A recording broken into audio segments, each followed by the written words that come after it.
That Don't Sound Right is a podcast about talking the way we did before the internet, when you could not prove anyone right or wrong. All the expertise was contained in the people involved with the conversation. I'm Peter. I'm Cecil, and I hope you enjoy our conversations. And as you listen, if you find yourself silently saying, "That don't sound right," send us a comment. You're one of us. We passed 2,000 downloads this week. That's amazing. That don't sound right. Do we get some kind of badge on Podbean or something? We do. We get a 2,000 download badge. All right. So we don't get another episode badge until like 50 episodes. Okay. We're on track for that.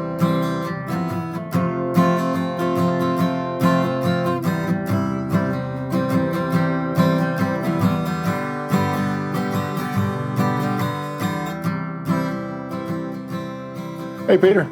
Hey, Cecil. Hey, it's good to be back. It on is. This Saturday before Easter. Yes. And so we're going to introduce a new segment tonight.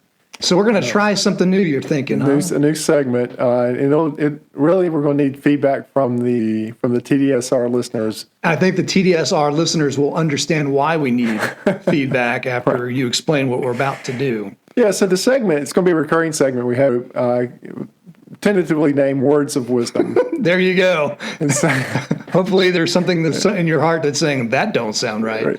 Peter and Cecil's Words of Wisdom. And so we'll probably do it mid-show, but today we'll kick it off today. So the Words of Wisdom for this week. Now, keep in mind, it's not necessarily our words of wisdom. No. These are words of wisdom that have been passed down through the generations, through lore and stories and rumors. Tried and true. That's right. And you've dropped some on me already when we were talking about this segment, and I thought, well, I like some of those already. So what you got for us? Today? Steve? So there was a guy I met up in the mountains, and his words of wisdom that he had been passed down were, never pass a car if you have more passengers than cylinders. So in keeping with our main themes here of machinery and food, you chose the machinery words of wisdom. Right. Yeah, we have been told that we either talk about food or some type of conveyance, car, plane, train. Well, I can get on board with the whole passenger versus cylinder system there. Right. That's why I only have V8s. Right. And it really makes a lot of sense not to pass if you have more passengers than cylinders. I drove a minivan that had 4 cylinders, and we had all 5 passengers. This was a rental. I think we're traveling somewhere. Right. And I was on the interstate, so I was on 2 lanes, or a 4-lane divided highway. But when we got on the 2-lane road, I wasn't sure if I was going to really pass somebody because the squirrels were getting tired when I mashed the gas. Yeah. Your passengers outnumbered your cylinders. Yeah, well, there's a lot of truth there. That's it. So I just want a little other news bit before we get started. We passed 2,000 downloads this week. That's amazing. That don't sound right. Do we get some kind of badge on Podbean or something? We do. We get a 2,000 download badge. All right. So we don't get another episode badge until like 50 episodes. Okay. We're on track for that. So we, Peter and I actually, since this is the Saturday between Good Friday and Easter, we actually had a discussion about whether to drop a podcast tonight or not. That's right. We were just, should we take a break? Yeah. So. Right. What was the thinking behind that? Well, just in honoring, these are holy days in the Christian calendar, and we have a little bit of a lighter show. That's right. So this, our podcast will drop tonight on Saturday, which is what a pastor of mine back up in the mountains used to call the in-between time. And so what's the significance of the in-between? And so that sermon always stuck with me because he always would talk about the in-between time.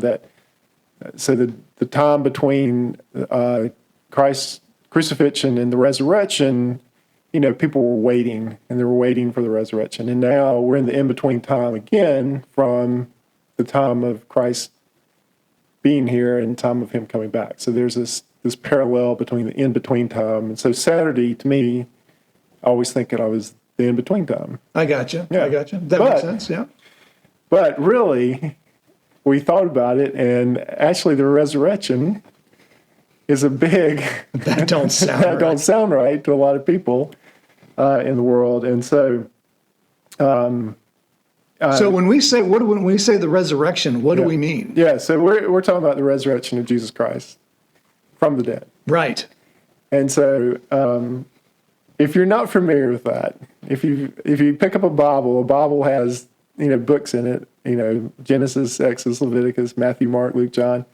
And so if you turn to the book of John, there's a story in there in the 20th chapter. And so the Bible is neatly arranged, right? It's got the chapters and it's got the verse numbers. So this is all very easy to find if you've never looked in a Bible. So you turn to the book of John, you go to the chapter 20, and so Jesus has been crucified on Friday, and then on 3 days later, he appears to Mary Magdalene in the garden. And so Mary in chapter 20 is in the garden, and she can't find Jesus in the tomb. And so she runs into this guy, and she thinks the guy's the gardener. Mm-hmm. That's right. And then Jesus, and Jesus turned to him and says, Mary. She instantly recognizes him. And then he says, do not cling to me. This is in verse 17. Do not cling to me, for I have not yet ascended to the Father, but go to my brothers and say to them, I am ascending to the Father and to your Father and to my God and to your God. And so Mary runs off and she talks to the disciples. And the disciples are just 12 guys, right? Right. 12 disciples are 12 guys, and they are the original. When Mary tells them this, they pretty much say, that don't sound right. That don't sound right. In fact, in Luke it says, but these words seemed as an idle tale, and they did not believe them. So they, the disciples they probably would have been fans of our show. They would have been listeners. We'd probably be getting fan mail from them. Right. John would be writing in all the time saying, man, that don't sound right. That's right. But yes, so the resurrection is being something really hard to put your arms around. And there's kind of 4 different explanations people have given over time about it. So first of all, it could be that the tale about this was all made up. A lot of people got together and made up this tale and put together this myth. Another explanation would be that Jesus really was a person, and he was a lunatic. He was just crazy, and he was so crazy he was, they executed him for it. Another possibility, he was just a liar, right? He just said he was completely convinced that he could scam everybody that he is the Messiah, but then he died for it. And the last explanation is that he was actually Lord, right? That he really was God incarnate, right, in the flesh. He died and was resurrected, and he ascended to heaven and sits on the right hand of God the Father. Right. So the question is, just so you guys, just our listeners know that Peter and Cecil would definitely fall in the last category. Right. The resurrection is real. Right. And we are in this between time right now. Yeah. We're waiting for him to return. Right. And that's what's so beautiful about this faith. And that's why Easter is so important to Christians. Yeah. Because without the resurrections, we just, we don't have Christianity. Right. So you actually called it something when we were talking earlier. It's called the tri. Oh, well, when you talk about the arguments. Right, the arguments, the trilemma, right? A trilemma, right. The lunatic, the liar, or he's Lord. Right. And then you kind of have to add a fourth that, well, maybe the whole story was just made up. Right. Yeah.